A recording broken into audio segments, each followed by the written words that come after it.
Morning and Evening Thoughts by James Allen, Section 2, Days 1 through 10. First Morning. In aiming at the life of blessedness, one of the simplest beginnings to be considered and rightly made is that which we all make every day, namely, the beginning of each day's life. There is a sense in which every day may be regarded as the beginning of a new life, in which one can think, act, and live newly, and in a wiser and better spirit. The right beginning of the day will be followed by cheerfulness permeating the household with a sunny influence, and the tasks and duties of the day will be undertaken in a strong and confident spirit, and the whole day will be well lived. First Evening. There can be no progress, no achievement without sacrifice, and a man's worldly success will be in the measure that he sacrifices his confused animal thoughts and fixes his mind on the development of his plans and on the strengthening of his resolution and self-reliance. And the higher he lifts his thoughts, the more manly, upright, and righteous he becomes, the greater will be his success, the more blessed and enduring will be his achievements. Second Morning. None but right acts can follow right thoughts. None but a right life can follow right acts. And by living a right life, all blessedness is achieved. Mind is the master power that molds and makes, and man is mind, and evermore he takes. The tool of thought, and shaping what he wills, brings forth 1,000 joys, 1,000 ills. He thinks in secret, and it comes to pass. Environment is but his looking glass. Second Evening. Calmness of mind is one of the beautiful jewels of wisdom. A man becomes calm in the measure that he understands himself as a thought-evolved being, and as he develops a right understanding and sees more and more clearly the internal relations of things by the action of cause and effect, he ceases to fret and fume and worry and grieve, and remains poised, steadfast, serene. Third Morning. To follow, under all circumstances, the highest promptings within you, to be always true to the divine self, to rely upon the inward voice, the inward light, and to pursue your purpose with a fearless and restful heart, believing that the future will yield unto you the need of every thought and effort, knowing that the laws of the universe can never fail, and that your own will come back to you with mathematical exactitude. This is faith, and the living of faith. Third Evening. Have a thorough understanding of your work, and let it be your own, and as you proceed, ever following the inward guide, the infallible voice, you will pass on from victory to victory, and will rise step by step to higher resting places, and your ever-broadening outlook will gradually reveal to you the essential beauty and purpose of life. Self-purified, health will be yours, self-governed, power will be yours, and all that you do will prosper.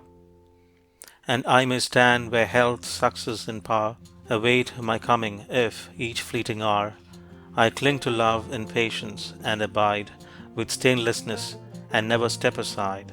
From high integrity so shall I see at last the land of immortality.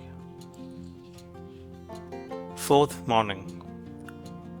When the tongue is well controlled and wisely subdued, when selfish impulses and unworthy thoughts no longer rush to the tongue demanding utterance, when the speech has become harmless, pure, gracious, gentle, and purposeful, and no word is uttered but in sincerity and truth, then are the 5 steps in virtuous speech accomplished. Then is the second great lesson in truth learned and mastered. Make pure thy heart, and thou wilt make thy life rich, sweet, and beautiful. Fourth Evening. Having clothed himself with humility, the first questions a man asks himself are, how am I acting towards others? What am I doing to others? How am I thinking of others? Are my thoughts of and acts towards others prompted by unselfish love? As a man in the silence of his soul asks himself these searching questions, he will unerringly see where he has hitherto failed. Fifth morning. To dwell in love always and towards all is to live the true life, is to have life itself. Knowing this, the good man gives up himself unreservedly to the spirit of love and dwells in love towards all, contending with none, condemning none, but loving all. The Christ spirit of love puts an end not only to all sin, but to all division and contention. Fifth evening. When sin and self are abandoned, the heart is restored to its imperishable joy. Joy comes and fills the self-emptied heart. It abides with the peaceful. Its reign is with the pure. Joy flees from the selfish. It deserts the quarrelsome. It is hidden from the impure. Joy cannot remain with the selfish. It is wedded to love. Sixth morning. In the pure heart there is no room left where personal judgments and hatreds can find lodgment, for it is filled to overflowing with tenderness and love. It sees no evil, and only as men succeed in seeing no evil in others will they become free from sin and sorrow and suffering. If men only understood that the heart that sins must sorrow, that the hateful mind tomorrow reaps its barren harvest weeping, starving, resting not, nor sleeping, tenderness would fill their being. They would see with pity's seeing if they only understood. Sixth evening. To stand face to face with truth, to arrive after innumerable wanderings and pains at wisdom and bliss, not to be finally defeated and cast out, but to ultimately triumph over every inward foe, such is man's divine destiny, such his glorious goal, and this every saint, sage, and savior has declared. A man only begins to be a man when he ceases to whine and revile, and commences to search for the hidden justice which regulates his life. And as he adapts his mind to that regulating factor, he ceases to accuse others as a cause of his condition and builds himself up in strong and noble thoughts, ceases to kick against circumstances, but begins to use them as aids to his more rapid progress and as a means of discovering the hidden powers and possibilities within himself. Seventh morning. The will to evil and the will to good are both within thee, which will thou employ? Thou knowest what is right and what is wrong. Which will thou love and foster, which destroy? Thou art the chooser of thy thoughts and deeds. Thou art the maker of thine inward state. The power is thine to be what thou wilt be. Thou buildest truth and love, or lies and hate. Seventh evening.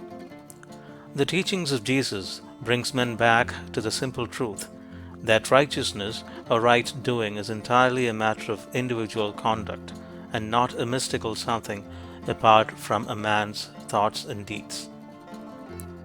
Calmness and patience can become habitual by first grasping, through effort, a calm and patient thought, and then continuously thinking it and living in it until use becomes second nature and anger and impatience pass away forever.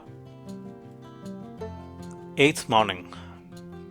Man is made or unmade by himself. In the armory of thought, he forges the weapons by which he destroys himself. He also fashions the tools with which he builds for himself heavenly mansions of joy and strength and peace. By the right choice and true application of thought, man ascends to the divine perfection. By the abuse and wrong application of thought, he descends below the level of the beast. Between these two extremes are all the grades of character, and man is their maker and master. As a being of power, intelligence, and love, and the lord of his own thoughts, man holds the key to every situation.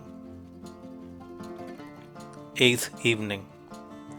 Whatsoever you harbor in the inmost chambers of your heart will, sooner or later, by the inevitable law of reaction, shape itself in your outward life. Every soul attracts its own, and nothing can possibly come to it that does not belong to it. To realize this, is to recognize the universality of divine law.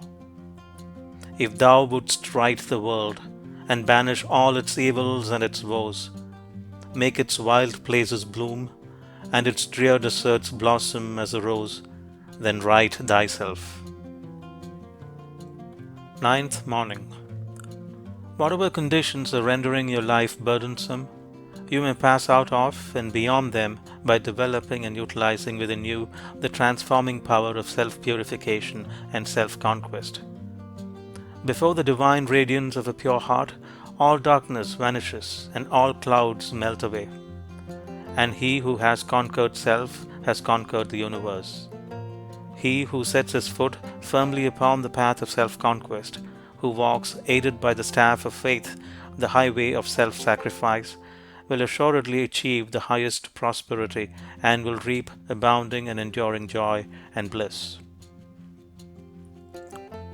Ninth evening. It is the silent and concurrent thought forces which bring all things into manifestation. The universe grew out of thought.